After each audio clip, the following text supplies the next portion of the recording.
I want to tell you about a man I knew when I was 7 years old.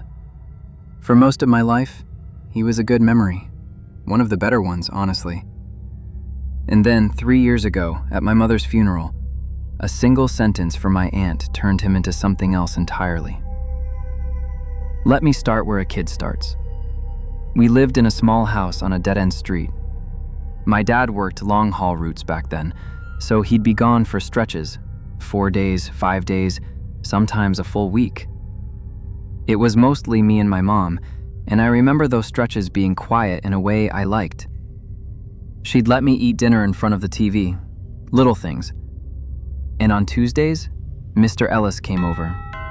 That's what I called him, Mr. Ellis. He was a friend of the family. That's what I understood in the way kids understand things, which is to say, I never actually asked and nobody ever actually explained. He was maybe 40, neat, always brought something, a candy bar for me, once a little die-cast car I kept for years. He'd sit in the kitchen with my mom and they'd talk in low voices, and I'd be sent to the living room to watch TV, and that was that. Here's the thing about being 7. Nothing is strange. The world arrives with no context, and you just file it. Mr. Ellis came on Tuesdays. The mailman came at noon. Cartoons came on at 4. Same category. But memory keeps details you don't understand yet. It keeps them in cold storage, waiting. And these are the details mine kept. He always parked around the corner, not in front of our house, not in the driveway, around the corner, on the next street, and he'd walk the last bit. I know this because once I saw him from my window, coming up the sidewalk from the wrong direction, and I remember thinking, in a 7-year-old way, that his car must be sick. He never came when my dad was home, not once, ever. And I don't mean it the suspicious way you're hearing it. I mean the schedule was so perfect, so absolute, that as a kid, I genuinely believed the two of them had just never met. 2 adults in my life, like 2 shows on different channels. And my mom had a routine before he arrived. I didn't clock it as a routine then, but I can run the tape now, and it's there every time. She'd get quiet in the afternoon. She'd smoke. She didn't smoke, except she did, on those days, 1 cigarette on the back step. And she'd tell me, every single Tuesday, the same sentence. If anyone asks, we had a quiet night in. I thought that was a game. I actually thought it was fun, like we had a secret club, me and her. Nobody ever asked anyway.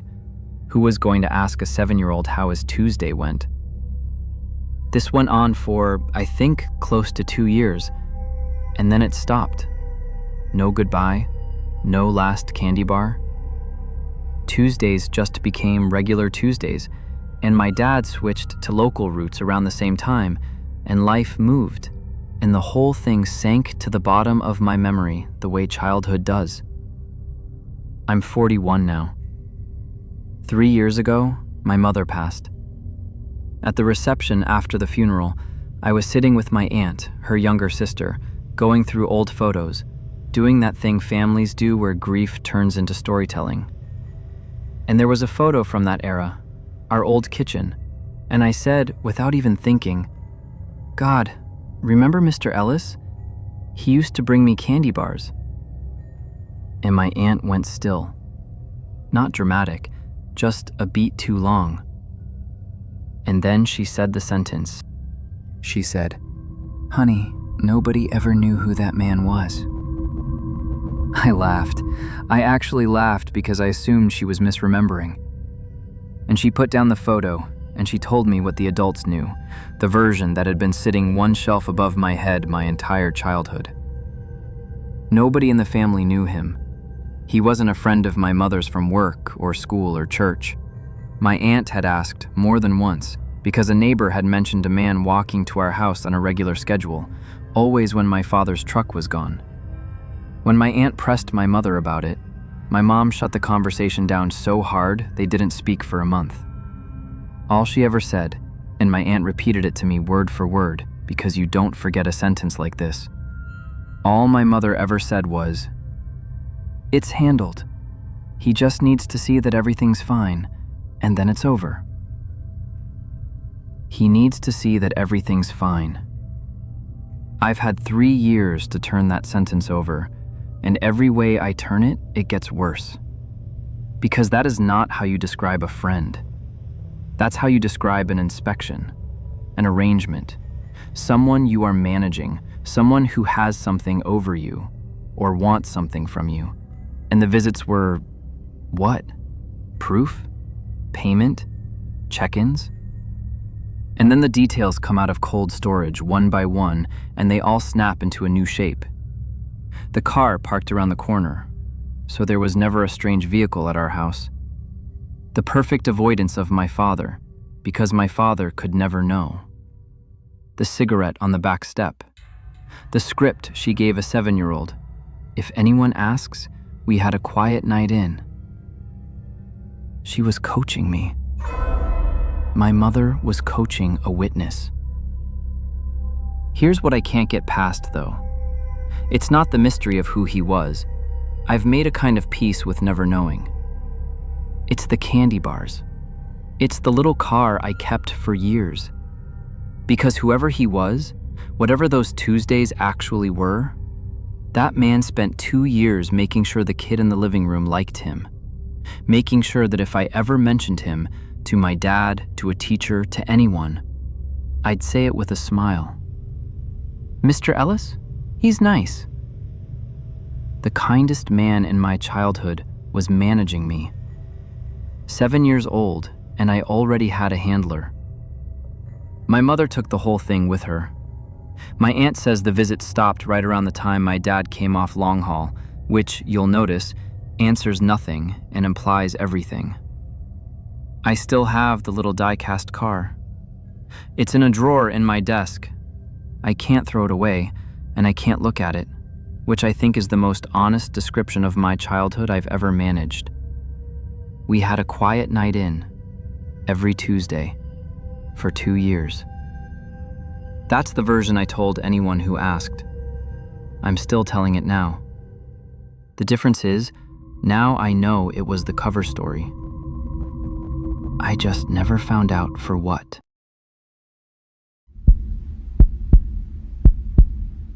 Every neighborhood when you're a kid has a house that's better than yours. Ours was the orchard house. That's what we called it. This old place at the end of our street, on a double lot with 6 or 7 gnarled apple trees out back. A retired guy lived there alone, Mr. Whitfield. And I need you to understand what Mr. Whitfield was to the kids on my street in the early 90s, because without that, the rest of this doesn't land. He was the good house. He was the guy who fixed your bike chain without being asked. He put a basketball hoop on his garage, even though he didn't have kids, and it was the only hoop on the street. In the summer, he'd run a hose so we could fill water balloons. On Halloween, he gave out full-size bars. There were maybe 10 of us, ages 6 to 12, and his yard was the default. Where is everyone? The orchard house. Always the orchard house. Parents loved him. That's the part people forget when they hear stories like this. He wasn't the creepy hermit kids dare each other to visit. He was the opposite. My own mother sent me down there once to bring him a plate of Christmas cookies. I was 9 the year it ended, and it ended in one day. I remember the day itself with that weird photographic clarity you keep for exactly the wrong memories. It was August, a Saturday. We'd been at the orchard house all morning. He'd set up a sprinkler, and I came home for lunch, and my mom was on the kitchen phone with the cord stretched all the way into the hallway, which meant adult conversation. She saw me and turned her back. I remember her exact words as I walked past because they made no sense. No, she's sure. She's sure. That afternoon, I got on my bike to head back down the street, and my mom came out on the porch and told me to stay in our yard. I asked why. She said, "You're just not going down there anymore." Not today. Anymore. And here's the thing, it wasn't just me. By that evening, it was everyone. All 10 kids, all at once, like a switch flipped. Danny, 2 doors down, told me his parents said the same sentence, almost word for word. "You're not going down there anymore." No reason given. And when we pushed, because we were kids and that yard was our whole summer, the adults did that thing where their faces close. My dad, who explained everything to me, who turned every question into a 20-minute lecture, looked at me and said, "Because I said so." He'd never said that to me in my life. Within a week, someone had taken the basketball hoop down. I never saw who. Mr. Whitfield still lived there. That's the detail that made it so strange to 9-year-old me. Nothing happened. No police cars, no moving truck, no shouting on a lawn. He still mowed. He still waved, at first. I remember being walked past his house holding my mother's hand and him raising a hand from his porch and my mother not waving back, her grip tightening on mine, her eyes straight ahead. And after a while, he stopped waving. He stopped being on the porch at all. The apples fell that autumn and nobody picked them up, and they rotted in the grass, and I remember the smell of it, sweet and wrong, drifting up the street. He lived there for 6 more years, invisible. Then the house sold, and he was gone, and I honestly, truly forgot. You'd think a thing like that would itch forever. It doesn't. Childhood paves over everything. 25 years later, my parents were downsizing, and I flew back to help pack the house. And packing a childhood home with your parents is basically a week-long interrogation nobody scheduled. Every box is a question. And on the last night, over beers in the emptied-out kitchen, I asked my dad, "Whatever happened with Mr. Whitfield? Why'd everyone stop going?" And my dad looked at my mom, and my mom looked at the table. And this is what I finally learned at 34, standing in a kitchen full of boxes. That August, one of the older girls on our street, she was 12 that summer, told her mother something. Neither of my parents would tell me what, and I want to be honest. I don't think they were being coy. I think they were told secondhand themselves, in that hushed daisy chain way that neighborhoods handle things, and the exact words belonged to that girl and her mother and nobody else. What my dad said was, she noticed something about how he was with the little ones, something he did. And once she said it out loud, every parent on that street realized they'd seen it too and had explained it away. Every single time. The phone call I'd walked past, the cord stretched into the hallway. She's sure. That was the mothers going house to house down the line that same day. By nightfall, every kid on the street had been polled without a single public word. No accusation, no confrontation, nothing anyone would have to prove or take back. Just a wall of closed doors built in one afternoon. I asked my dad the obvious question. Why didn't anyone report it, look into it, something? And he gave me the answer of his generation, and he had the decency to look ashamed of it. It was a different time. Nobody wanted to ruin a man's life over a feeling. So instead, they just starved him of us, quietly. And he understood. That's the part that closes my throat. He never asked a single parent why. 10 families cut him off overnight. The yard that was full every day of summer went silent, and the man never once knocked on a door to say, "What happened? What did I do?" He knew what happened. An innocent man asks. I think about the girl a lot. She's in her 50s now somewhere.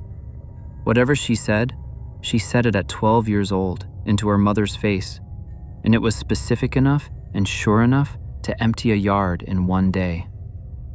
It was the bravest thing anyone on that street ever did. And I didn't even know it had happened. None of us kids did. We just knew the summer ended early that year. And I think about all the time before she spoke. The bike chains, the water balloons, the full-size bars. 6 years of being the good house. I've read since then about how that works. That it's not a disguise that slips, it's the whole method. The yard full of kids, the trust of the parents, the hoop on the garage. You don't get close to children by being frightening. You get close by being the best part of their summer. Nothing ever happened at the orchard house, as far as I know. That's the ending, and I know it's not satisfying. And I've decided that's the point. Somewhere in those 6 years is the reason a 12-year-old went to her mother, and the reason every parent believed her instantly. Whatever it was small enough for adults to explain away for years, and big enough that the apples rotted in the grass every autumn after, and no kid on our street ever went to pick them up again. My family moved in the middle of the night when I was 8, and I didn't find out why until I was 39, standing in a storage unit with a box on my knees, 3 months after my father died. The move itself is one of my clearest childhood memories because of how wrong it felt while everyone insisted it was fine. It was a school night. I know because I'd laid my clothes out for the next day, and I remember them still folded on the chair while my mother packed my duffel bag around me. It was past midnight. My dad kept the house lights off and worked by the light from the hallway. Nobody was panicking. That's what made it so strange. They were calm, the way adults are calm on airplanes during turbulence. That performed, watch me be fine calm that children can smell straight through. I asked where we were going. My mother said, "On an adventure." I asked about school. She said they knew. I asked about my friend Marcus 2 houses down because we'd planned something for that weekend. I don't even remember what. And my father stopped packing. I can see this. He stopped with a shirt in his hands. And he said, "You can write him a letter." I never did. You don't at 8. We drove through the night. I slept against the window and woke up in a motel, and we lived in that motel for 11 days. I counted because there was nothing else to do. And then we had an apartment in a city 400 miles from everything I'd ever known, and my parents never spoke of our town again. And I mean never, in the fullest sense of the word. It wasn't a sore subject, it was an erased one. No photos on the walls from before. When relatives visited, conversations would hit a wall mid-sentence and reroute. I watched it happen for years. The way my uncle would start, "Remember when?" and my father's face would do something small, and my uncle would land the sentence somewhere else. As a kid, I learned the shape of the hole without ever learning what was in it. Our family had a before, and the before was closed. Kids adapt. It becomes a quirk of your family, like a weird holiday tradition. "Oh, we don't talk about Millbrook."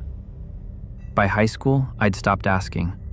By 30, I'd mostly stopped wondering. Then my father died. Heart, fast, no warnings. And 3 months after the funeral, my mother, who has her own story in all this, and you'll see it in a moment, asked me to clear out his storage unit because she couldn't do it. 60 square feet of a careful man's whole life. Tools on pegboard, tax returns in labeled boxes. The man alphabetized his paint cans. And at the back, under a moving blanket, a filing box with no label. The only unlabeled thing in the unit. Inside was our town. Everything that had been erased from our walls and albums was in that box. School photos, my parents' wedding album, my baby book. He hadn't destroyed the before. He'd buried it. And underneath the albums, a manila envelope. And in the envelope, in careful order, was the reason. Newspaper clippings first, from our local paper the year we left. A man's name in a headline, released after 9 years. I didn't recognize the name. Then a booking photo, and I didn't recognize the face either. Then letters. A dozen of them, maybe more, in the same handwriting, addressed to my father at our old house. I'm not going to tell you everything in those letters, partly because some of it I've chosen to keep, and partly because most of it was ordinary in the worst way. Grievance, blame, the endless circling logic of a man who has decided his ruined life is owed to someone. My father, I pieced together, had testified. Years before I was born, he'd witnessed something at his job, and he'd stood up in a courtroom and said so. And a man went to prison for 9 years. And that man spent at least the last 2 of those years writing my father letters. The early letters were rage. The later letters were worse because the rage organized itself. The last one, and it was postmarked 11 days before the night we left, wasn't angry at all. It was calm. It described our house. It described my mother's car and where she parked it. And it described me, my school, the route I walked, what time I came home. The last line of the last letter, and I'll carry this exactly as written until I die. You took 9 years of watching from me. I'm just getting mine back. There was one more thing in the envelope. A carbon copy of a police report my father had filed, dated the day the last letter arrived, and a handwritten note from a detective, personal, scrawled on department letterhead. It said, in effect, "We can't hold him on letters. We'll do what we can." If it were my family, I wouldn't wait. The postmark, the report, the note, 11 days. And on the 11th night, my clothes folded on the chair, my mother packing around me, my father with a shirt in his hands telling me I could write Marcus a letter. They never told me. That's the thing I had to sit with on the floor of that storage unit. Not just the danger, the 40 years of silence after it. So I drove to my mother's, and I put the envelope on her kitchen table, and she looked at it for a long time. And the first thing she said was not an explanation. She said, "Your father checked that name every year, every January." Parole databases, then the internet, once there was an internet. Every January for the rest of his life, my father looked up the man who had memorized my walk home to see where he was. I asked her why they never said anything, even after I was grown. And she said, "Because you slept through it. You were the only one of us who ever got to just leave. He wasn't going to take that from you too." I don't know how to hold that. My whole life, I had one strange, unexplained night and a family quirk about a town we don't mention. They had a man in a car somewhere, and a detective's handwriting, and a January ritual for 40 years. My clean childhood was a thing they built and paid for in silence, the way you pay for anything, in installments, forever. The man in the letters died in 2011. My mother knew the year off the top of her head. Of course she did. That would have been my father's last January search, the one where he finally got to stop. I have the box in my house now. My kids have asked what's in it. I tell them it's an adventure from before they were born. I'll tell them the rest when they're old enough. That's the difference between me and my father, I've decided. Not a better choice, just a different one. But I'm 42 years old, and I still lay my clothes out on a chair every night before bed.